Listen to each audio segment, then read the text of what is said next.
Anyway, so thanks for joining me. Pleasure to have you on. Just before we get into your fight in May, you're 8-0 now as a pro, even if one of them isn't listed on Tapology. Did you be or were you expecting to get a title shot at this point in your career, or did you expect it to come sooner or later than this? Uh, no, I think it's all the timing's right. I uh, I kind of knew after my last fight, I knew kind of going into it that was like the consensus that the winner of that fight was getting the title shot. But I think it's all like Floyd Mayweather used to always say everything's about timing, and that's one thing my coach is very aware of. It's not just he's not just a martial arts instructor. He's been in the fight game for 40 odd years.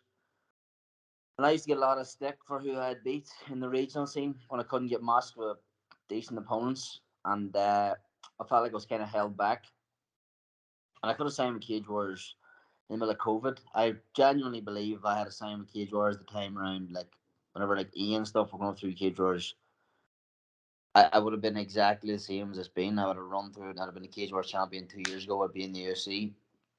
I thought then that COVID was like fucking me, Yeah. but it wasn't. It was the best thing ever because now I'm so much at this age, how physically strong I am, where my skills at, the amount of pro fights I've had now. It just feels like this is the right time to win a Cage Warriors title. This is the right time to go to the UFC. You know what I mean? So I say everything is about timing. So I think it's just the right time for a title fight. Yeah, I get you. So your fight now, it's on the 6th of May. I forget the numbered event it is in Cage Warriors, but I feel like for this one, it's not really people are calling it by the event number. Rome. It's Cage Warriors Rome. Like, I think it's um, 134. one fight. That's it exactly. But it's Rome. It's Cage Warriors Rome. That's all that matters. So what are your thoughts on Dylan Hazan as an opponent? 9-0 guy. How much do you know about him coming into this fight, and do you have any thoughts on him? I know everything about him. I've watched today. Even I watched him fight. I watch. If I don't, I think these guys who say the opponents are relevant. I think that's incorrect preparation. John Jones tell you everything about his opponent. I uh, I know exactly what he does. He's kind of fights the same way every single time. An elite level wrestler. He's been competing in wrestling and judo from he's like 10 years of age. Wrestled internationally for Italy in Greco and freestyle in the Junior World Championships. He's really, really, really high level, really accomplished outside of MMA. And he's coming in MMA and he's kind of ragdolled everybody. Kind of fights with a set pattern. He's got one way of fighting. He's absolutely dog shit at everything else, but no one's been even remotely close to good enough to deviate him from what he's elite at. Do you know what I mean? So that's the game. That's the challenge. Taking him away from his ABCs because he's fucking good at them.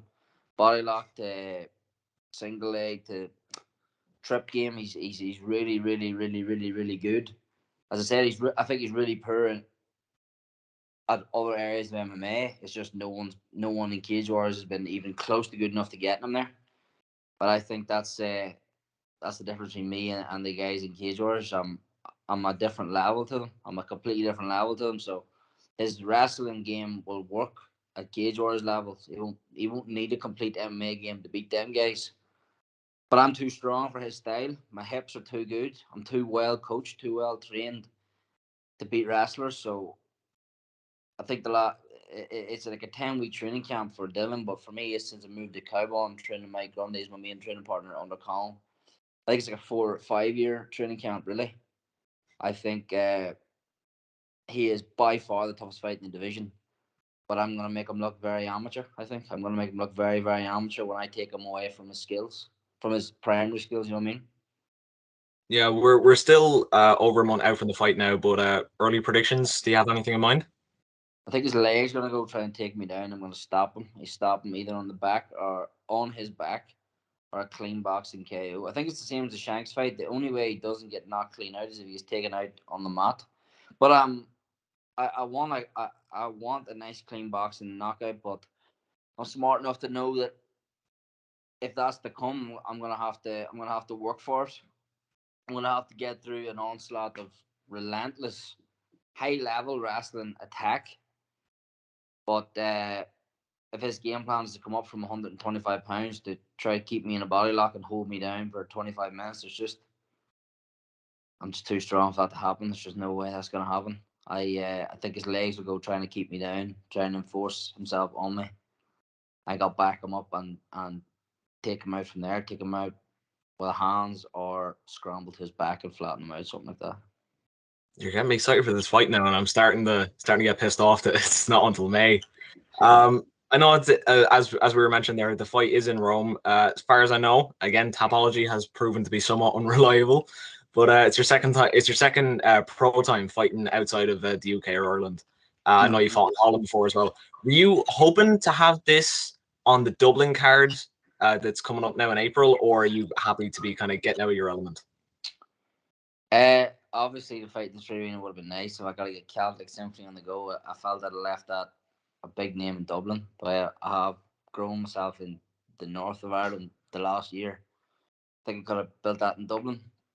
But whenever I heard it was Michel Martignoni, as like going into his hometown, like that's how it should be. That's how it should have been. When I thought it was Martignoni, is like that's the correct way to win a world title, to go into his hometown.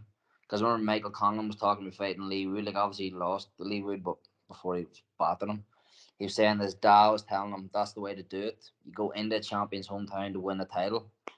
But then Martignoni pulled out, so I was thinking maybe fuck if I'm not fighting the current champion, maybe they'll take it to Dublin. But then they said they want to keep me in Rome to fight Dylan Hazan, which I think is a tougher fight. But no, to go to his hometown makes it all the better. I think I'm taking so far. I've got like 50, 60 guys coming over already. So like, what a weekend! What an experience! Like that'll be. You'll never forget this week. I'll never forget this weekend to the day of days. You know what I mean? Flying to Rome to win a Cage Warriors title. It's quite literally stuff of dreams. Dublin would have been nice, but I've kind of set my sights on this, like on what it is. Like I'm flying to Rome to fight for a Cage Warriors title. I'm not gonna complain. You know, it's literally living my dream. I know you mentioned Martignoni there, and you were quite vocal about it once he pulled out from the fight and vacated the title. Do you feel like he was ducking the fight, or was there a legitimate excuse, do you reckon?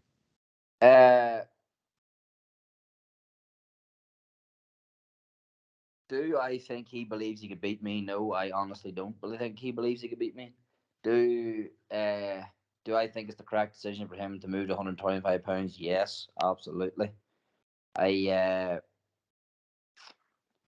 At the minute I think I'm sitting down to like 75 kilo. Come back in January 77 kilo. I would honestly guess Martignoni was some like 68 kilos. Like me and him are not the same size of man. So I think he could better chance of furthering his career at 125 pounds. Do I think he'll be good 125 or no? I think that couple near Calvin would absolutely light him up, but he's got a better chance. I couldn't give a fuck about him. He's a wee prick, arrogant bastard. Thinks he's a celebrity because he won a Cage Wars title. Fuck him. Wait at 25 all you want, lad. I never actually cared. I cared about the belt.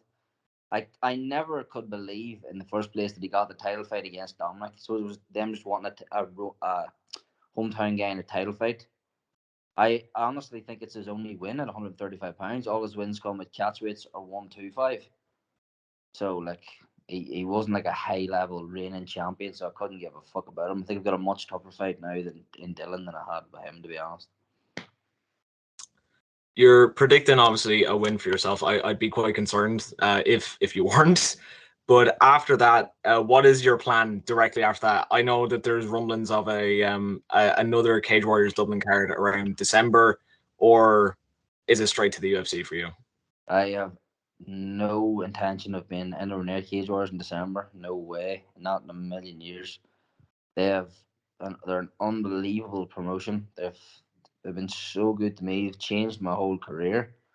But like I got offered, like the PFL tried to buy me out of a contract in January. Tried to offer me a lot of big dough. But it never crossed my mind because my goal has been this. It's been win a Cage Wars title. And I'm going to sign with the UFC. That's been the goal for 10 years. And that's what I'm going to do. I firmly believe the way in which I've been doing it. I've said this in interviews. I've literally been going around I've literally been going around patting my opponent's heads in the cage. I've been playing with them. I've been literally fucking playing with them. And the way I talk and the way I've created hype around myself, I think the UFC are going to jump in. Maybe a contender series fight. I need to talk it over Caolan Loughran because I know it kind of fucks people contractually, some people think, but I would do it. I back myself to finish anyone.